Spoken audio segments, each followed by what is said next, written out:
Happy lunch hour, gang. Okay, it is, I don't know what day is, who knows at this point.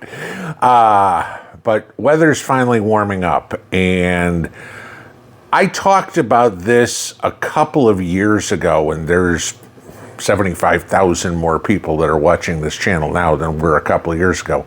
So I thought I would bring this up again. And it's how to build a indoor, space-saving, cheap seed-starting greenhouse. Okay? I don't know about anybody else, but this time of year, I'm starting seeds for, at this point, my brassicas, your cabbages, cauliflowers, broccoli, that sort of stuff, and your root vegetables, so your beets, your parsnips, your turnips, rutabagas, that sort of stuff. This time now, at least where I am, zone 6B, 7A, it's time to do it.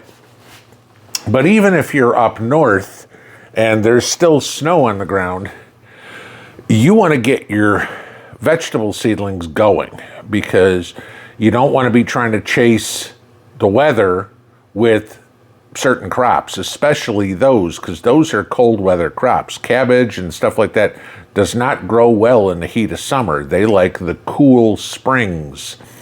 And so, as you can see, I've got my cabbage, 60 heads worth of it there, started. Okay, hasn't sprouted yet. I just put them in an hour ago. But how am I doing this? Well, I'm doing it in my little indoor, under workbench greenhouse. And the reason is, as y'all know, okay, you can grow the stuff in the house, but it gets messy. Dirt all over the place. You're trying to water plants on the floor, and that makes a mess, and you're just getting everything messy. Miss P not too happy when I did that the first year. So second year, I built this thing. Second year we were here. So 2020 was the first year I had this. So this is my 5th year of using this. And it's pretty simple to build. Now, what I've got as my workbench here is a workbench I built, okay, 12 foot by 4 foot workbench, made out of 2x4s and plywood, same way most guys are going to build a workbench. It's on casters so I can roll it around, makes it nice. But the underside shelf, I decided I was going to turn into a seed starting, okay, that's important to know here, seed starting greenhouse that I could use in the late winter, early spring to get anything, tomatoes, peppers, whatever I need started. So I wanted to show you basically what you need to do this. And overall, it's pretty simple, it's pretty cheap, and anybody can do this. I mean, literally, once you get the greenhouse going, the only tool you need to know how to use is a screwdriver. And it's teeny tiny little screws, so simple stuff. So let's flip over here and I will show you what you need. Okay, so first things first, as you see, what I've got on the bottom here under the whole thing is a Mylar blanket. These cost about $1 a piece, guys, and I used 2 of them to put on the bottom. It serves 2 purposes. One, it's reflective, so all the light that's in it can be reflected back upwards and get a little bit of light. But 2, it also protects the plywood underneath from getting wet, which then you wind up with rotten plywood and everything like that. So 2 good purposes in that for $2. Not bad. All right, so the next thing you want to have, and you'll see this, is heat mats. I've got 3 of them in here that are 4 feet long. I don't remember what I paid for these things. They're probably about 30 bucks a piece or something like that. But they're seed starter heat mats, and you're getting bottom heat. So as you see, I have my cabbage on the heat mats to warm them up, because your seeds require, most seeds require temperatures around 70 degrees to germinate, okay? At night around here, it's still in the 30s. And during the day, okay, today we're supposed to get in the 60s. It's not great. I can't do anything outside yet. All right, then this is the fun part. Up underneath, okay, as you can see, I have LED lights. They're spaced out every 6 inches, and they're all the way across the bottom. No big deal, okay? Now, there's a catch when you buy the LED lights. They need to be a minimum of 2,000 lumens and a minimum of 5,000 Kelvin. Otherwise, they will not work. Okay? They will not give you the brightness that you need to start seeds with. Now, like I said before, this is specifically for seed starting. As you saw, those are white lights. If you're trying to grow plants under them, trying to get anything to fruit, you want to build this on a bigger scale, then you need the full spectrum lights, you know, everything from ultraviolet to infrared. This is just for seed starting. Seed starting lights will get you your grain growth. That's what I'm after. I'm not looking to grow tomato plants to harvest tomatoes off of tomato plants under here.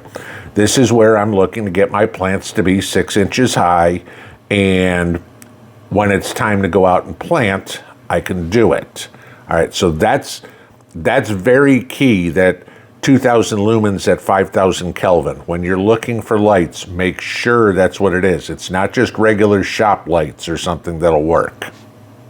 Okay, then finally, and this is optional, you don't have to do it, I have, as you see there in the center, that thing that looks like a jet airplane engine. That is a greenhouse heater. And so it's got a thermostat on it, whole 9 yards, and it will help heat up the air inside to keep everything warm.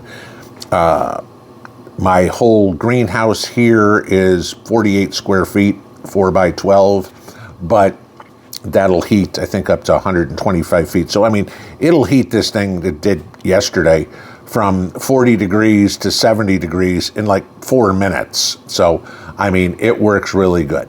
But the heat mats and that, it's keeping it warm so I can get stuff to grow. So that's that part of it. And then finally, the last thing you need is plastic on the outside to make it a greenhouse, to trap all that heat and that moisture and everything inside. Literally what I have on here is just some clear plastic, I don't remember what the mil is, it's probably 8 or 10 mil plastic. On here you can see it's cloudy. I really don't care. The light's coming from the inside. I'm not trying to get the light from the outside. I mean, for all intents and purposes, you could use black plastic, heavy-duty trash bags if you wanted to. Because all the lights on the inside, you're trying to keep the heat in with the plastic.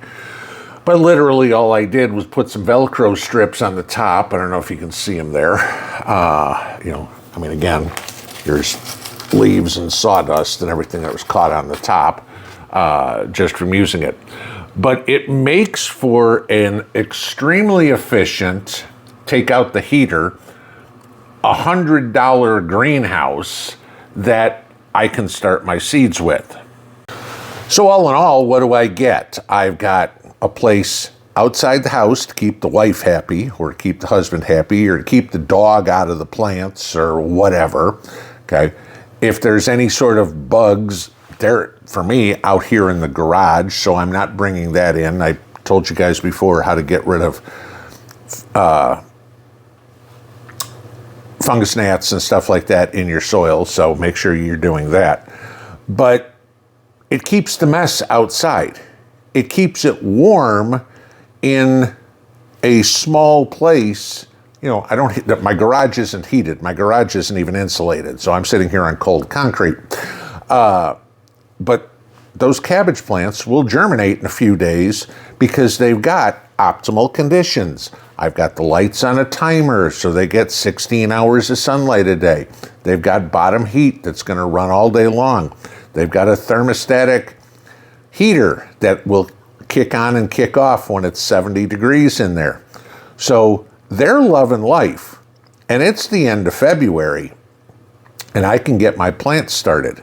It's too early to start tomatoes or peppers or anything like that, but not that far off. I mean, we're within a month of starting those. And when you're looking at starting your tomatoes in March or April, beginning of April, so by the time you're putting them out in the yard, they're already 6, 8, 10 inches high, you're way ahead of the game. And you're not spending $4, $5, $6 per plant, even at Walmart, to get some tomatoes. You can grow, I mean, there's thousands of different kinds of tomatoes and all sorts of different peppers that you can grow. You can experiment a little bit. You can grow different things, stuff that you're not going to find in the stores normally. I know one of the questions I always get is, well, you know, you're only supposed to keep your seedlings a couple inches away from the light. That's easy in here. I've just got a bunch of 2x4s that are 2 feet long, stack them on top of each other, throw a piece of plywood on, put my plants on there. Gee, the plant's getting a little bigger, I take out one 2x4 and drop it down. It's very efficient, it's very cheap.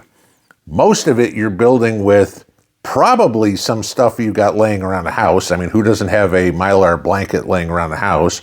And chances are you've got either trash bags or clear plastic somewhere around. You're a prepper after all.